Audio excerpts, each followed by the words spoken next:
પ્રાચીન ભારતીય જ્ઞાન પરંપરા એ કોઈ ઇતિહાસનું પાનું નથી, ખબર છે? એ તો એક જીવંત વારસો છે. વિજ્ઞાન હોય કે પછી તત્વજ્ઞાન, એની શોધો આજે પણ આપણી આ દુનિયાને ક્યાંક ને ક્યાંક આકાર આપી રહી છે. તો ચાલો આજે આ અદ્ભુત વારસાની ઊંડાઈમાં એક ડૂબકી મારીએ. તો આપણી આ સફરની શરૂઆત કરીએ એક બહુ જ શક્તિશાળી વિચારથી, વસુધૈવ કુટુંબકમ, એટલે કે આખું વિશ્વ જ એક પરિવાર છે. આ કોઈ કહેવા ખાતર સુંદર વાક્ય નથી હો, આ તો ઉપનિષદોમાંથી આવેલો એક એવો વિચાર છે જેણે સદીઓથી એકતા અને વૈશ્વિક ચેતના માટે પ્રેરણા આપી છે. આ જ તો આપણી સંસ્કૃતિનો પાયો છે. તો સવાલ એ થાય કે આટલા ઊંડા વિચારો, આટલું જ્ઞાન, એ બધું આવ્યું ક્યાંથી? એનો પાયો ક્યાં છે? વેલ, એનો જવાબ છુપાયેલો છે એ મહાન દાર્શનિક ગ્રંથોમાં, જેણે આ આખી જ્ઞાન પરંપરાને જન્મ આપ્યો. જુઓ, આ જ્ઞાનના મૂળમાં તો છે આપણા 4 વેદ, અને એમાં પણ ઋગ્વેદ, જે દુનિયાના સૌથી જૂના ગ્રંથોમાંથી એક ગણાય છે. પછી આવે છે ઉપનિષદો, જે અસ્તિત્વના ગૂઢ રહસ્યો પરથી પડદો ઉઠાવે છે. અને હા, શ્રીમદ ભગવદ્ ગીતા, જે આપણને કર્મનો સિદ્ધાંત અને જીવન કેવી રીતે જીવવું એની કળા શીખવે છે. આ એવું જ્ઞાન છે જે આજે પણ એટલું જ પ્રસ્તુત છે અને આપણને માર્ગ બતાવે છે. પણ આ જ્ઞાન માત્ર તત્વજ્ઞાન અને આધ્યાત્મિકતા સુધી જ સીમિત નહોતું. બિલકુલ નહીં. આ જ પરંપરાએ વિજ્ઞાન અને ગણિતના ક્ષેત્રોમાં એવી ક્રાંતિકારી શોધોને જન્મ આપ્યો જેણે દુનિયા બદલી નાખી. શૂન્ય, ઝીરો. આજે આપણને આ કેટલું સામાન્ય લાગે છે નહીં? પણ જરા વિચારો, શું શૂન્ય વગરની દુનિયાની કલ્પના કરી શકાય છે? આ એક નાનકડા દેખાતા ચિહ્ને ગણિત અને વિજ્ઞાનની આખી દુનિયામાં ખળભળાટ મચાવી દીધો. સાચું કહું તો આપણી આજની આધુનિક ટેકનોલોજીનો પાયો જ એના પર ટકેલો છે. અને શૂન્યની આ ક્રાંતિકારી ભેટ કોણે આપી? એ હતા મહાન ગણિતશાસ્ત્રી અને ખગોળશાસ્ત્રી આર્યભટ્ટ. અને એમણે ખાલી શૂન્યની શોધ જ નહોતી કરી, એમણે તો આ ગાણિતિક શક્તિનો ઉપયોગ બ્રહ્માંડના રહસ્યો ખોલવા માટે કર્યો હતો. જેમ કે ગ્રહણ ક્યારે થશે એની એકદમ સચોટ ગણતરી કરવી. કમાલ છે ને? હવે એક એવી વાત જે કદાચ ઘણાને આશ્ચર્યમાં મૂકી દેશે. આપણે બધાએ સ્કૂલમાં પાયથાગોરસ પ્રમેય તો ભણ્યો જ છે, બરાબર? પણ શું તમને ખબર છે કે આ જ સિદ્ધાંત, એનું વિગતવાર વર્ણન પાયથાગોરસના જન્મના સેંકડો વર્ષો પહેલાં આપણા ભારતીય ગ્રંથ બોધાયન શુલ્બ સૂત્રમાં જોવા મળે છે. આના પરથી જ અંદાજો લગાવી શકાય કે આપણી ભૌમિતિક જ્ઞાનની પરંપરા કેટલી જૂની અને કેટલી વિકસિત હતી. તો ગણિત અને ખગોળશાસ્ત્રની જેમ જ પ્રાચીન ભારતે બ્રહ્માંડની સાથે સાથે માનવ શરીર અને મનના વિજ્ઞાનમાં પણ એટલું જ ઊંડું સંશોધન કર્યું હતું.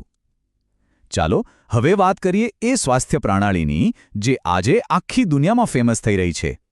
અને એ છે આયુર્વેદ, જેનો શાબ્દિક અર્થ જ થાય છે જીવનનું વિજ્ઞાન. જો આ માત્ર બીમારીઓનો ઇલાજ કરવાની કોઈ પદ્ધતિ નથી, આ તો એક સંપૂર્ણ જીવનશૈલી છે, એક કળા છે જે આપણને શીખવે છે કે કેવી રીતે સંતુલિત અને સ્વસ્થ જીવન જીવી શકાય. એમાં શરીર, મન અને આત્મા ત્રણેયના સુમેળ પર ભાર મૂકવામાં આવ્યો છે. આ મહાન જ્ઞાનના 2 મુખ્ય આધારસ્તંભ હતા.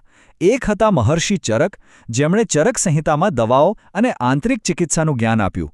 અને બીજા હતા મહર્ષિ સુશ્રુત, જેમણે સુશ્રુત સંહિતામાં સર્જરી એટલે કે શસ્ત્રક્રિયાની જટિલમાં જટિલ પ્રક્રિયાઓનું વર્ણન કર્યું. અને તમને જાણીને નવાઈ લાગશે કે હજારો વર્ષ પહેલાં સુશ્રુતે એવી સર્જિકલ ટેકનિક્સ વિકસાવી હતી કે આજે તેમને ફાધર ઓફ પ્લાસ્ટિક સર્જરી તરીકે ઓળખવામાં આવે છે. શારીરિક સ્વાસ્થ્યની તો વાત થઈ, પણ મનની શાંતિનું શું? એના માટે આપણને ભેટ મળી યોગની. મહર્ષિ પતંજલિએ તેમના યોગ સૂત્રોમાં આ શક્તિશાળી પ્રણાલીને એકદમ વ્યવસ્થિત રીતે રજૂ કરી. અને આજે તો આપણે જોઈએ જ છીએ, દુનિયાભરમાં લાખો લોકો શારીરિક અને માનસિક શાંતિ અને સુમેળ માટે યોગનો માર્ગ અપનાવી રહ્યા છે. આ જ તો એની અસરકારકતાનો સૌથી મોટો પુરાવો છે. પણ એક મિનિટ, આટલું બધું જ્ઞાન, ગણિત, વિજ્ઞાન, આયુર્વેદ, યોગ, આ બધું એક પેઢીથી બીજી પેઢી સુધી પહોંચ્યું કેવી રીતે? આનો જવાબ છુપાયેલો છે એ સમયની અત્યંત વિકસિત અને સર્વગ્રાહી શિક્ષણ પ્રણાલીમાં. તક્ષશિલા, નાલંદા, આ નામો આજે પણ આપણા કાનમાં ગુંજે છે. અને એ ખાલી કોઈ સ્કૂલ કે પાઠશાળા નહોતી, એ તો વિશ્વની પહેલી સાચા અર્થમાં ગ્લોબલ યુનિવર્સિટીઓ હતી. જરા કલ્પના તો કરો, એક એવી જગ્યા જ્યાં આખા એશિયા અને એનાથી પણ દૂર દૂરથી મોટા મોટા વિદ્વાનો અને વિદ્યાર્થીઓ જ્ઞાન મેળવવા માટે ભેગા થતા હતા. અને ત્યાં શિક્ષણનો મતલબ ખાલી ચોપડીઓ જ્ઞાન નહોતો. અભ્યાસક્રમમાં પૂરી 64 કળાઓનો સમાવેશ થતો હતો, જેમાં સંગીત, શિલ્પકળા, તર્કશાસ્ત્ર, યુદ્ધકળા પણ સામેલ હતી. હેતુ માત્ર એક વિદ્વાન બનાવવાનો નહોતો, પણ એક સંપૂર્ણ અને સર્વાંગીણ રીતે સક્ષમ વ્યક્તિનું નિર્માણ કરવાનો હતો. આ બધું જ્ઞાન ખાલી પુસ્તકો અને ગ્રંથોમાં જ સચવાયેલું નહોતું. એ તો પથ્થરો અને ધાતુઓમાં પણ જીવંત થયું. ચાલો હવે સ્થાપત્ય અને ધાતુશાસ્ત્રના અમુક એવા નમૂનાઓ પર નજર કરીએ જે આજે પણ આપણને વિચારતા કરી દે છે. ભલે તમે કોણાર્કના સૂર્ય મંદિરના એ જટિલ પૈડા જુઓ કે પછી તંજાવુરના બૃહદીશ્વર મંદિરની ભવ્યતા. આ માત્ર પૂજાના સ્થળો નથી. આ તો પથ્થરમાં કંડારાયેલા ગણિત અને એન્જિનિયરિંગના મહાકાવ્યો છે. અહીં કળા અને વિજ્ઞાનનો એવો અદ્ભુત સંગમ જોવા મળે છે જે ખરેખર અવિશ્વસનીય છે. અને હવે એક એવી સિદ્ધિની વાત કરીએ જે આજની આધુનિક સાયન્સને પણ વિચારવા પર મજબૂર કરી દે છે.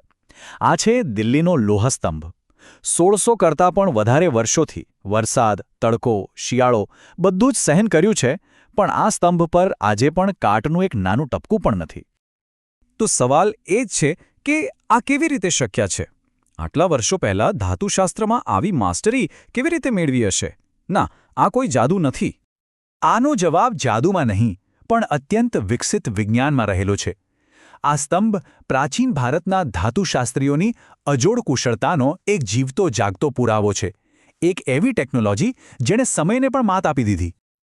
તો આ બધી પ્રાચીન વાતોનું, આ જ્ઞાનનું આજે આપણા માટે શું મહત્વ છે? કદાચ સૌથી મોટો પાઠ એ જ છે કે જ્ઞાનની કોઈ સીમાઓ નથી હોતી. આ ભવ્ય વારસો આપણને સતત યાદ અપાવે છે કે આપણા ભૂતકાળની સિદ્ધિઓ આપણા ભવિષ્યની નવી શોધો માટે પ્રેરણાનો સૌથી મોટો સ્ત્રોત બની શકે છે. હવે સવાલ આપણા પર છે કે આપણે આ અમૂલ્ય વારસામાંથી શું શીખીએ છીએ?